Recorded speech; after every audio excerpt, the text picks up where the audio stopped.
Earlier this year, we showed you these disturbing pictures, dozens of animal carcasses dumped on Colorado's western slope.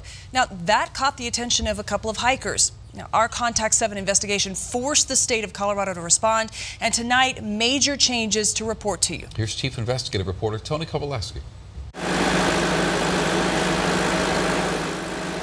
And it looks a lot different now, that's for sure. Sean Jones discovered the piles of bones and recognized something wasn't just right.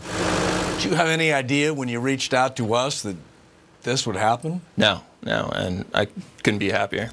Happy because a backhoe and other heavy equipment are now cleaning up the carcass dump. These are pictures he sent Denver 7 earlier this year. Essentially, it's a bone pit that grew over several years. Dozens and dozens of decomposing animal remains left in a ravine that feeds the Colorado River.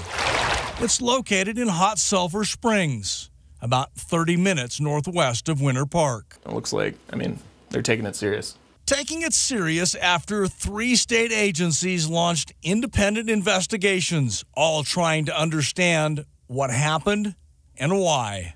How significant was what we uncovered here? So it's a pretty significant item from the state's perspective. Ed Smith works with the State Department of Public Health and Environment. After our reports, his team investigated and issued this 25-page report. It says Colorado Parks and Wildlife violated regulations by dumping the dead animals. Bottom line, this was an illegal dump. Basically, that we would view that as an illegal or non-permitted disposal site. What was pointed out to us is that a site where you're collecting animals is what made this a problem.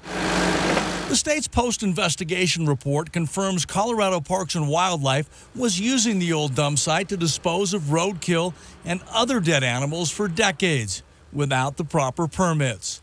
It's also recommended the agency develop a statewide standard dictating how animal carcasses are handled in the future. We're changing our policy. We won't have a dump site per se in the future. We acknowledge that not everybody would find this acceptable, but we'll make it right and move on. Specifically, Colorado Parks and Wildlife has changed its policy, preventing the future dumping of dead animals in any open pits.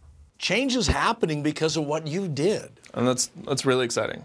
When you looked at the pictures, the heavy equipment out there, removing the carcasses, removing what was in that ravine, what do those pictures say to you? That they're taking it serious and they're working to clean it up correctly. Tony Kowaleski reporting tonight. Now, Sean Jones also got a phone call and apology from the State Parks and Wildlife Division.